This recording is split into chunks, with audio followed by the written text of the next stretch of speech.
In the heart of a remote African village, Osei's obsession with his deceased pregnant wives took a dark turn. Refusing to bury them, he believed he was cursed and could never find peace. But his defiance would unleash a powerful force far beyond his control. As the village trembled under the weight of his actions, Osei would soon discover that some things, once disturbed, can never be undone. What happened next will shock you. In the remote village of Mbosai, nestled deep in the heart of Africa, lived a man named Osei. He was a wealthy man by local standards, owning large plots of farmland and livestock. But what set Osei apart was not just his wealth, it was his reputation. For years, he had married multiple women, one after the other, each a beautiful young woman promised to bear him children. His life seemed perfect, until a devastating series of events shattered everything. It began with his first wife, Akua. A strong woman, full of life and love, she had quickly become pregnant, much to Osei's joy. The villagers spoke of her radiant smile and her ability to bring peace to the household. However, as the months passed, tragedy struck. Akua passed away during childbirth, leaving behind a stillborn child. It was a devastating blow to Osei, one that cut deep into his heart.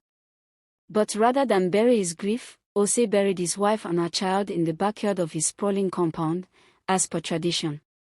Months passed, and Osei remarried, this time to Efua. Like Akua, Efua was young and eager to carry on the tradition of childbearing. And just like before, tragedy befell Osei once again. Efua died in childbirth, and the child she carried was also stillborn. The villagers watched with pity as Osei's sorrow grew deeper, but they could never have predicted the shocking decision he would make. Osei refused to bury his second wife, Efua. Instead, he left her body to rot on a makeshift bed in his home, the scent of death clinging to the air. His grief had turned to something darker, something sinister. The villagers began to whisper about him. Some said he was cursed, others believed he had angered the gods. But Osei cared little for their gossip. His obsession with the deaths of his wives grew, and it was clear to all that he had lost his sanity. Days turned to weeks, and Osei's behavior became even more erratic. He began to keep Efua's body in a locked room, speaking to her as though she were still alive. He would sit by her side for hours, his eyes empty of emotion, his mind consumed by an overwhelming guilt and desire for answers. The villagers, now afraid of him, kept their distance. They knew something was deeply wrong, but no one dared confront him. Then came the third wife, Akoshua. Beautiful and full of life, she too became pregnant shortly after their wedding. Osei's hopes soared, but deep down, he feared the inevitable. His dread soon turned to reality when Akoshua, too, died during childbirth. The child was lost, and with it, any remaining shred of Osei's sanity. But this time, Osei's refusal to bury his wife was different. This time, he dragged her body into the village square, where the elders and villagers gathered to witness his shocking decision. He declared that he would not bury her. Instead, he would leave her body there for the spirits to decide her fate. The village was in uproar. The elders were furious, condemning Osei's actions as an affront to their ancestors. They warned him that his defiance would come with dire consequences, but Osei remained unmoved. He had made up his mind, he would not bury his wives. He had convinced himself that the deaths of his wives were a punishment for something he had done in a past life, something he was now paying for. The tension in the air was palpable. The village, once thriving, now stood on the brink of disaster, and Osei's refusal to bury his wives had set in motion a chain of events that would change everything forever. What would happen next? The villagers would soon discover that refusing to bury his wives came with consequences far worse than they could ever have imagined. As the days dragged on, Osei's refusal to bury his wives began to take a horrifying toll on the village of Mbosai. The once vibrant community, full of life and laughter, now felt like a place cursed by the very air they breathed. The villagers whispered nervously about what Osei had done, about the dark force that seemed to be creeping over the land. The once beautiful homes now seemed cold, their walls whispering the secrets of the past. Osei, however, remained indifferent to the growing fear around him. He spent his days in silence, staring at the bodies of his 3 dead wives, which he kept in various rooms of his home. They no longer resembled the women they had once been. Their faces had turned a sickly gray, their eyes glassy and empty. The smell of decay was overpowering, but Osei didn't seem to notice. He spoke to them as if they were still alive, asking them why they had died, why they had left him to suffer alone. His words were desperate, frantic. The villagers, who had once looked to Osei for guidance, now turned away from him. They locked their doors at night, praying for protection. Their crops began to fail, and sickness spread quickly among the children. Some said it was the work of spirits, others claimed it was the curse of the dead wives, but no one dared speak openly to Osei about it. His grip on reality had become so tenuous that confronting him seemed like a risk no one was willing to take. Then, one evening, the village elder, Nana Kwaku, decided to visit Osei. He had watched for weeks as the village crumbled under the weight of Osei's grief, and he knew something had to be done. Armed with the wisdom of his years, Nana Kwaku approached Osei's compound with caution, his heart heavy with the knowledge of the confrontation that lay ahead. When Osei saw Nana Kwaku, he looked up from his position beside Efua's decomposing body. His eyes were bloodshot, and his face was hollow with despair. For a moment, the 2 men stood in silence, the air thick with tension. Nana Kwaku, Osei's voice cracked, "Do you think I don't know what I've done? I thought I could escape it, but the gods will not forgive me. I am cursed. This is my punishment." Nana Kwaku stepped forward, his eyes soft with pity. "Osei, your suffering is great, but you must understand. The refusal to bury your wives will only bring more pain.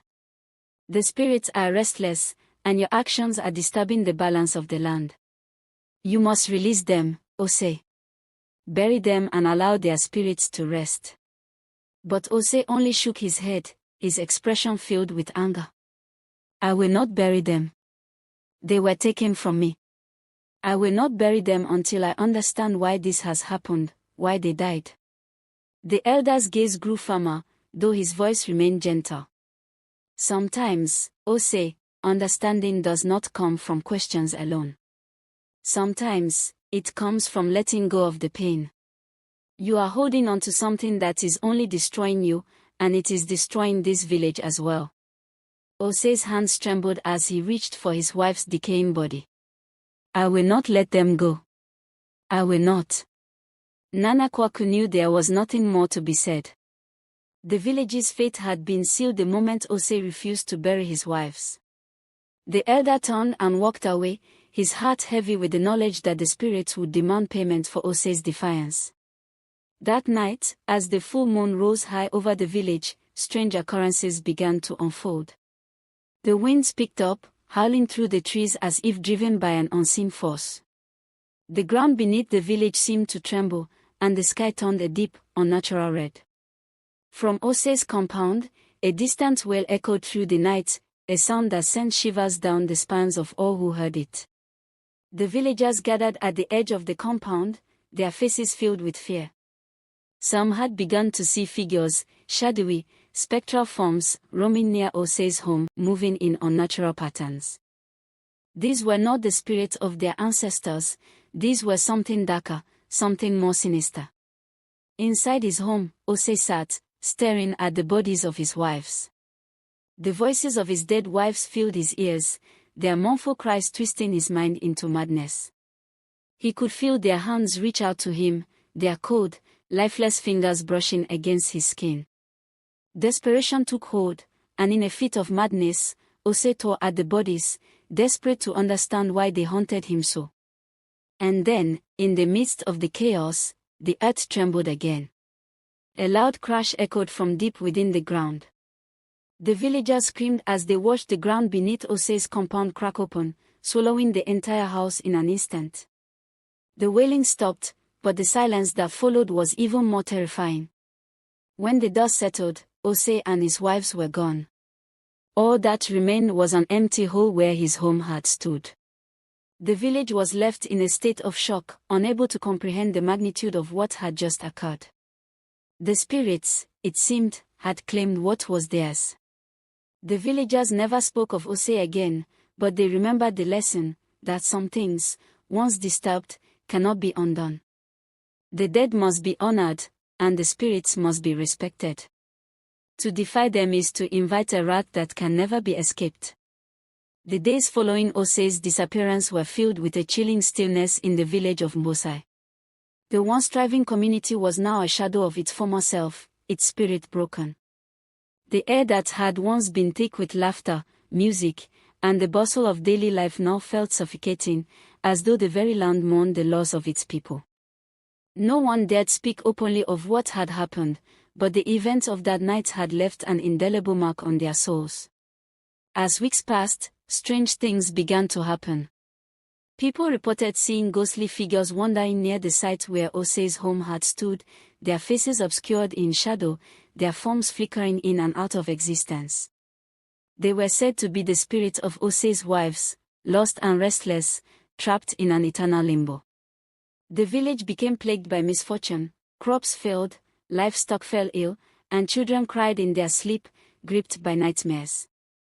The elders convened in secret, their faces grave with concern. Nana Kwaku, the oldest and wisest of them all, had been deeply affected by the events that transpired.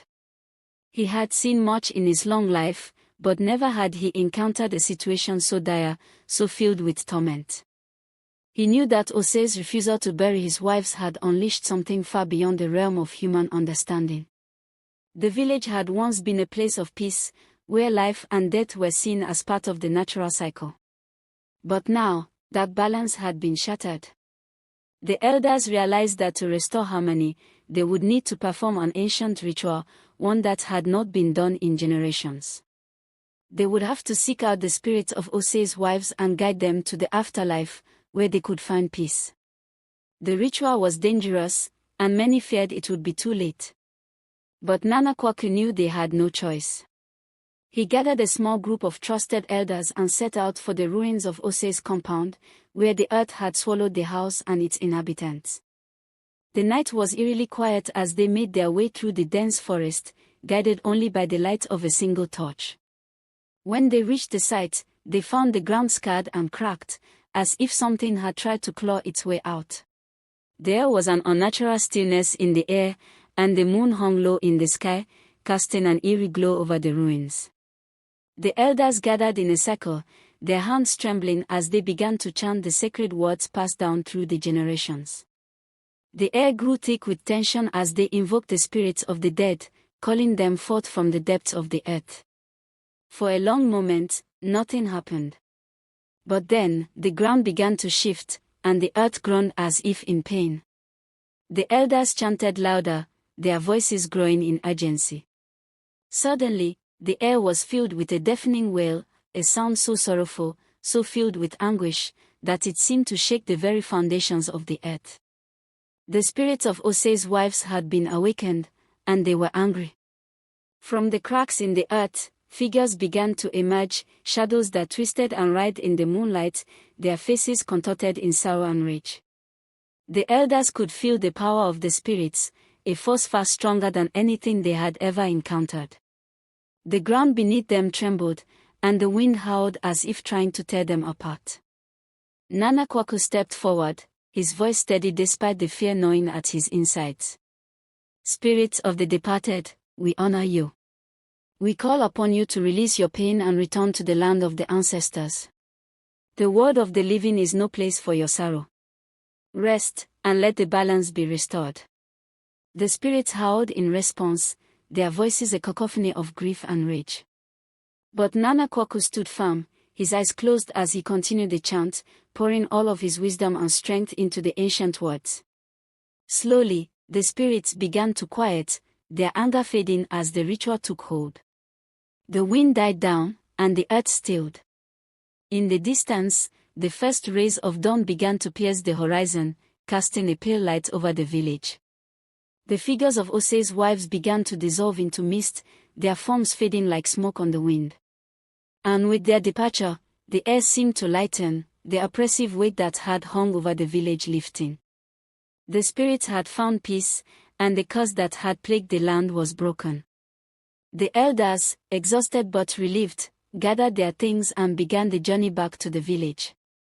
As they walked, Nana Kwaku turned to the others, his face somber but resolute. "Let this be a lesson," he said quietly.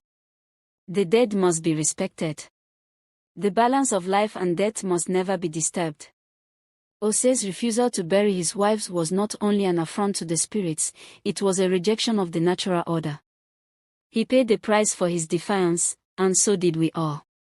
But now, the land is healing. The spirits are at peace. As the sun rose higher in the sky, the village of Mbosai began to return to life. Crops slowly began to recover, children laughed again in the streets, and the once fading community began to rebuild. But the story of Osei's tragic fate would never be forgotten. It served as a reminder of the importance of honoring the dead, of understanding the consequences of defying the natural order. The village would thrive once more, but the shadow of Osei's defiance would forever linger in their hearts, a dark memory of the cost of refusing to bury the dead. And as the years passed, the elders continued to tell the tale, ensuring that future generations would never forget the lesson that had nearly destroyed them all. What did you think of Osei's tragic tale?